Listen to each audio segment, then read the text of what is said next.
నమస్తే రమగారు. నమస్తే జయ. రమగారు, పిల్లల్లో పెద్దవాళ్ళు కొంతమందిలో గమనిస్తూ ఉంటాం ఒక విషయం ఏంటంటే, ఏదన్నా పని చేసేటప్పుడు చిన్న చితక వేరే చిన్న చిన్న పనులు ఉంటాయి. ఈ పని ఇది అయితేనే అసలు పని మనం చేయగలుగుతాం. నా పని కాదని కూర్చుంటారండి. ఇంట్లో అలా చూస్తాం, బయట చూస్తాం, ఆఫీసుల్లో చాలా ఎక్కువ చూస్తామండి. నా డ్యూటీ ఏంటి అంతవరకే తప్ప ఒక చెయ్యేస్తే ఆ పని అయిపోతుంది కదా అనే ఆలోచనే రాదండి. అదేదో తగ్గిపోయినట్టు ఫీల్ అవుతూ ఉంటారు కదా రమ్మగారు. అవును. కానీ ఆ యాటిట్యూడ్ చూస్తే నాకు భలే కోపం వస్తుందండి. అదే అది చేసేస్తే నువ్వు అనుకునే పని అయిపోతుంది కదా, ఆ వ్యక్తి కోసం వెయిట్ చేస్తూనే ఉంటారు తప్ప చచ్చినా చేయరు. అస్సలు. ఆ పిల్లల్ని ఇప్పుడు ఏదైనా పుస్తకం తీసి పైన పెట్టిన, ఈ బుక్ నేను పెట్టలా, అన్నయ్య పెట్టాడు, వాడే తీయాలి. అది చిన్నప్పటి నుంచి అదొకటి ఎంత బ్యాడ్ హ్యాబిట్ అంటే, వాడు పెట్టాడు కాబట్టి వాడే తీయాలి, నువ్వు చేసావు కాబట్టి నువ్వే చెందాలి అనేది. ఇప్పుడు నేను తిన్ను కాబట్టి నేను చెయ్యను అని అమ్మలు వంట మానేస్తాయి చెప్పు మరి కదా. నేను తినలేదు, ఈ కంచాలు నేను తీయను అని అమ్మ టేబుల్తో నేను తొడను, ఈ బట్టలు నావి కాదు నేను ఉతకనని తల్లులు మానేస్తే కుదురుతుందా? పోనీ పెళ్ళాలు మానేస్తే కుదురుతుందా భర్తలతో? ఎంత స్తంభించిపోదు. ప్రధానమైనది ఏంటంటే సెల్ఫిష్నెస్ ఇందులో. ఇప్పుడు ఒక ఆఫీస్ అనుకో, రకరకాల పనులు ఉంటాయి. చిన్న పని కొంచెం పైన ఆ పైవాడు వచ్చి ఆఖరి వాడు చేసే పని చేయక్కర్లేదు. కాస్త ఒకటి రెండు డెసిగ్నేషన్లు తేడాతోటి ఉన్నవాళ్ళు మొన్నటిదాకా ఈ పనే చేసి పదోన్నతి పొందుతారు, కొంచెం ముందుకెళ్తారు. ఈ వెనకాల వాడు చేసే పని పెన్నుతో కరెక్షన్ చేయాలంటే అది తన పని కాదు కాబట్టి తను ఉండిపోతాడు. అదేం సంతకం కాదు, నువ్వు పెట్టక్కర్లా, జస్ట్ సవిరింపు. అది చెయ్యాలని ఉండదు. ఎంత సెల్ఫిషో వాళ్ళు. సహాయ నిరాకరణ చేయటమే కాదు, సెల్ఫిష్ ఫెలోస్ చాలా మంది. ఇది బాగా చిన్నప్పుడు నేర్చుకుంటారు మీ ఇంట్లో పిల్లలు ఇలా ప్రవర్తిస్తుంటే, ఎవరింట్లో అయినా పిల్లలు, నేను పెట్టలేదు కాబట్టి నేను తీను, నేను చేయలేదు కాబట్టి నేను తొడవను లాంటివి అనకూడదు. తల్లులు ఈ మాట చెప్పాలి. నిజం, ఇవాళ శనివారం నేను అన్నం తిన్ను, మీకు వంట మానేస్తానా? కార్తీక మాసం నేను నాన్ వెజ్ తిన్ను, కానీ మీ అందరి కోసం చేస్తున్నాను కదా. ఈ బట్టలు ఏవి నావి కాదు, అయినా నేను వాషింగ్ మెషిన్లో వేస్తున్నానో చేత్తో ఉతుకుతానో ఆరేస్తున్నానా? ఈ గది నాది కాదు, అయినా నేను సర్దుతున్నాను. నేను చేసినప్పుడు నువ్వెందుకు చేయకూడదు అని పిల్లల్ని ఒప్పించాలి. ఆ గుణం పోగొట్టాలి చిన్నప్పటి నుంచి. ఇది పని మనుషులు చేసే పని, నేను చేయను. రోజు ఇల్లు ఉడిచేందుకు తుడిచేందుకు మనుషులు వస్తారు, ఒకరోజు రాలేదు, తల్లి చేసుకుంటుంది. ఎందుకు నువ్వు పని మనిషి చేసే పని చేస్తున్నావు అని అడుగుతారు కొంతమంది పిల్లలు. ఉంటారండి. అక్కడి నుంచి పోనీ నేను ఇల్లు ఉడుస్తాను నువ్వు చేయండి, నేను పని అమ్మాయి చేసే పనులు నేను చేయను, నేను సర్వెంట్నా అని అడుగుతారు. అడుగుతారో తెలుసు కదా నీకు. అది ఆ లక్షణం పోగొట్టండి. అది ఎంత మాత్రమూ మంచి లక్షణం కాదు. ఆఫీసుల్లో కూడా ఇప్పుడు నువ్వు ఒక చెయ్యేస్తే ఆ పని అయిపోతుంది, చెక్మని తర్వాత స్టెప్లోకి వెళ్తుంది. ఇలా అవతల వాడికి సాయిదా ఫాయిదాగా ఉండేవాడు, వీడికి ఇంకో సహాయం బయట దొరుకుతుంది. ఎప్పుడు కూడా చేసిన పని, చేసిన చేత వృధా పోదు. ఒకవేళ దాని వెంటనే నీకు ఫలితం కనపడకపోయినా లాంగ్ రన్లో తప్పకుండా దాన్ని పనికొస్తుంది.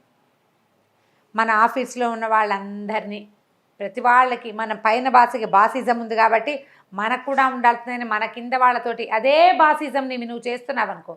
భగవానుడు చెప్పాడు భగవద్గీతలో ఒక మాట, ఎవరి యొక్క ఏ క్రియ వల్ల నీకు బాధ కలుగుతుందో ఆ క్రియని నువ్వు ఇతరులకి చెయ్యదు.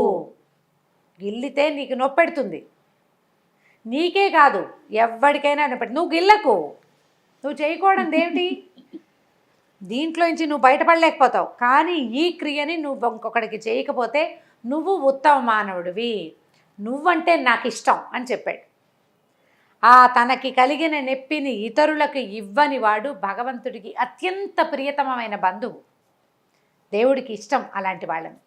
అవమానించినా తిరిగి అవమానించని వాణ్ణి భగవంతుడు ఇష్టపడతాడు. భగవంతుడు అంటే ఎవరండి? ప్రపంచం చుట్టూ మన దగ్గర ఉన్నదంతా భగవంతుడే. మనమో దేవుడు, మన చుట్టూతా ఉన్న వాళ్ళంతా దేవుళ్ళు, అంతే. అవును, అది తెలుసుకుని ప్రవర్తించాలి. ఇప్పుడు నీ బాస్ నీ మీద బాసిజం చూపిస్తాడు, నువ్వేమిటి ఎలా అంటే నాన్న అమ్మని కేకలేస్తాడు, అమ్మ పెద్దమ్మాయిని కేకలేస్తుంది, పెద్దమ్మాయి చిన్నమ్మాయిని, చిన్నమ్మాయి తమ్ముడిని, అలా ఎవరు అలసు అయితే వాళ్ళ మీదకి వెళ్ళిపోతూ ఉంటారు. అట్లా చేస్తే ఎట్లా? ఇళ్లలో ఇవి కుదురుతాయి, 2 రోజుల పైగా అన్నీ సర్దుకుంటూ ఉంటాయి. అవును. బట్ ప్రపంచంలో ఇట్లా చేయకూడదు, ఆ ప్రవర్తనే మంచిది కాదు.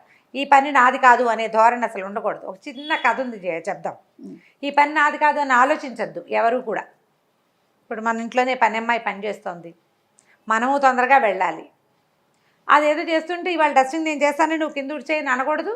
అది పని అమ్మాయి పని మనం డబ్బులు ఇస్తున్నాం కదా, మనం ఎందుకు చేయాలనే ఆలోచన మార్చుకోవాలి, ఆ ధోరణి మార్చుకోవాలి. ఒక్క విషయం చెప్తానండి, తర్వాత మీరు స్టోరీ స్టార్ట్ చేద్దరు. కానీ పై వాళ్ళు కింద వాళ్ళకి ఎలా చేస్తారంటే, ఒక విషయం ఏదో మాట్లాడాలి, ఫోన్ చేసి కిందవాడే పైవాడికి మాట్లాడాలి. కానీ ఏం చేస్తారు తెలుసండి, కాల్ మీ అని మెసేజ్ పెడతారు రమ్మగారు.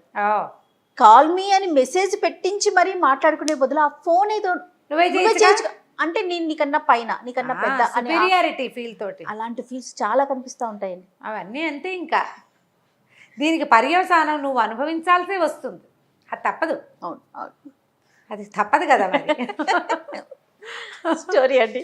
సరే, ఒక ఊళ్ళో ఒక కాపుగారు ఉండేవాడు, చాలా ఆస్తిపరుడు, బాగుండేవాడు. అయితే ఆయన చాలా వ్యవహారాల మీద అటు ఇటు తిరుగుతూ ఉండేవాడు. ఈ తిరిగేటప్పుడు తిరగలేక ఓ పల్లకీని చేయించుకుని ఒక 6 మంది బోయిల్ని పెట్టుకున్నాడు. బోయిలు అంటే పల్లకి మోసేవాళ్ళు అనమాట. ఆ బోయిలు పొద్దునే వచ్చి సాయంకాలం దాకా ఉండేవాళ్ళు. ఆయన ఎప్పుడు ఎక్కడికి, ఆయనకి బోల్డ్ అన్ని పొలాలు ఉన్నాయి. ఆసాం కాపంటే కులం కాదు, కులం అని అనుకోదు, ఇది పాతకాలపు కథ, అందుకని ఆ పేరు చెప్పాను. కానీ దాన్ని క్యాస్ట్గా భావించబోకండి. ఆయనకి 100ల కొద్ది ఎకరాల పొలాలు ఉన్నాయి. అక్కడ కొన్ని తోటలు, ఇక్కడ కొన్ని దొడ్లు, ఆ ఊరెళ్ళి ఈ ఊరెళ్ళి చేయాలి. ఆ తిప్పటికి ఆయనకి కాళ్ళు పీకొస్తుండేవి. అప్పట్లో అంతా నడకే కదా, బండి మార్గం కంటే బోయిలు పల్లకి మోసేందుకు కొంతమందిని పెట్టుకున్నాడు. 6 ఉండేవాళ్ళు. ఉండేసరికల్లా సరే రోజు పొద్దునే వచ్చేవాళ్ళు, అక్కడే ఉండేవాళ్ళు. ఆయన ఎక్కడికి వెళ్ళాలంటే అక్కడికి ఆ పల్లకి ఎక్కితే వాళ్ళు మోసపోతుండేవాళ్ళు. బాగానే ఉంది వాళ్ళకి. ఆయనకి బోల్డ్ అని గొడ్లు ఉన్నాయట, దొడ్లో చాలా ఉన్నాయి గొడ్లు. ఈ ఉన్న గొడ్లలో ఆవులు కూడా కొన్ని ఉండేవి, ఆవులు, గేదెలు, ఆంబోతులు, ఎడ్లు, గిత్తలు, మళ్ళీ దున్నపోతులు, ఇలా చాలా ఉన్నాయన్నమాట. అన్ని రకాలు ఉన్నాయి పశువులు. ఈ గొడ్లు అనగానే ఇదేదో చెడ్డ పదం అనుకోకండి, మా వైపు అట్లా అంటారు, గొడ్డు గోదా అని. అవునండి, చెడ్డ పదం కాదు. కొన్ని మాటలు జనాలు దాన్ని అలా అనకూడదు ఇలా అనాలి అని చెప్తూ అంటే ప్రాంతాలను బట్టి మారిపోతూ ఉంటుంది కదా మాట తీరు. అదే గొడ్డు చాకిరి అంటాం మనం. గొడ్డు అంటే చెడ్డ పదం కాదు, పశువుని అలా అంటారు అంతే. అయితే ఈ వీటిలలో కొన్ని ఆవులు ఉండేవి. కొత్తగా ఒక దూడ పుట్టింది. ఆ దూడ ఎంత ముద్దు వచ్చేదో, గిత్త దూడ మహాముద్దుగా ఉండేది.